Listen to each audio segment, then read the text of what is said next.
Everyone, तो यहाँ पर हम लोग रिवीजन कर रहे हैं पार्टनरशिप डीड के बारे में। पार्टनरशिप डीड क्या है? पार्टनरशिप डीड एक रिटन एग्रीमेंट है, लिखित समझौता है किसके बीच में? पार्टनरशिप डीड को क्या बोला जाता है? हमेशा याद रखना, पार्टनरशिप डीड को पार्टनरशिप एग्रीमेंट भी बोला जाता है।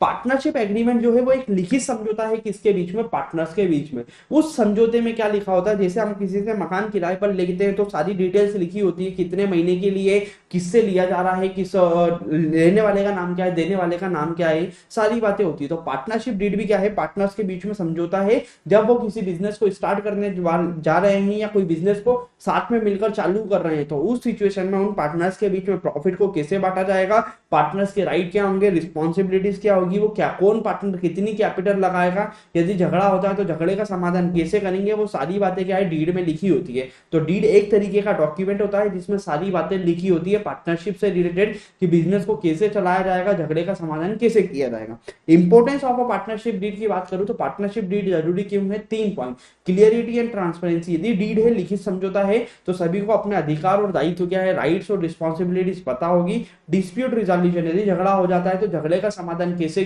समाधान करने के लिए हम डीड को यूज कर सकते हैं। लीगलिटी का पॉइंट बोलता है कि यदि पार्टनर्स के बीच में झगड़ा हो जाता है और कोई पार्टनर क्या है, कोर्ट में जाता है, तो कोर्ट में हम इसको एज ए लीगल एविडेंस के रूप में प्रस्तुत कर सकते हैं। What partnership deed typically covers, partnership deed में टिपिकली क्या क्या कवर होता है? पार्टनरशिप फर्म से रिलेटेड बातें होती है कि फर्म का नाम क्या है, फर्म का पता क्या है, फर्म कब से स्टार्ट हुई है और फर्म क्या बिजनेस करती है। पार्टनर्स की इंफॉर्मेशन, कौन पार्टनर है, पार्टनर का नाम, पार्टनर का पता, पार्टनर की कॉन्टैक्ट डिटेल्स या मोबाइल नंबर।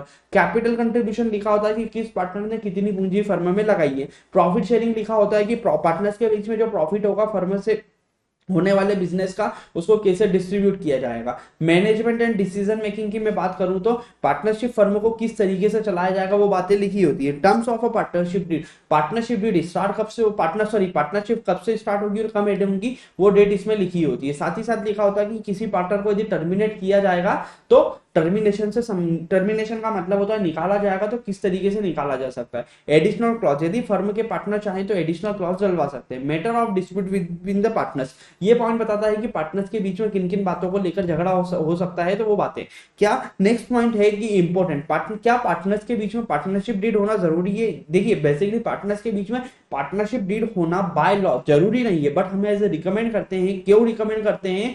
बेनिफिट्स, रिकमेंड करने के फायदे क्या है कि पार्टनर्स के बीच में यदि लिखित समझौता है तो उसके फायदे, क्लियरिटी ऑफ डिस्प्यूट प्रिवेंशन, मतलब जब झगड़ा होता है तो झगड़े के लिए समाधान के लिए हमें क्या डीड का सहारा ले सकते हैं। डिस्प्यूट रिजोल्यूशन मैकेनिज्म, उसमें क्लियरली लिखा होता है कि यदि झगड़ा होगा तो समाधान कैसे किया जाएगा। लीगल स्टैंडिंग, मतलब कानून में, कोर्ट में हम उसको as a legal evidence use कर सकते हैं। Scenarios where deed is specifically important, वह सिनेरियो बताओ जहां पर डीड होना बहुत जरूरी है। सबसे पहला, जब पार्टनर्स के बीच में मौखिक समझौता हुआ है, तो मौखिक या ओरल समझौता हुआ है, तो उस सिचुएशन में डीड बहुत ही यूजफुल होती है। अनइक्वल कंट्रीब्यूशन का मतलब होता है कि जब पार्टनर्स ने अलग अलग, किसी ने 100 रुपए कैपिटल डाली है, किसी ने 50 रुपए डाली है, जब कैपिटल कंट्रीब्यूशन बराबर नहीं है तो उस सिचुएशन में डीड इंपॉर्टेंट होती है। और कॉम्प्लेक्स, जब लंबे समय के लिए आप पार्टनरशिप करोगे, 10 साल, 15 साल, 25 साल, तो उस सिचुएशन में हमारी डीड जो है वो इंपॉर्टेंट होती है।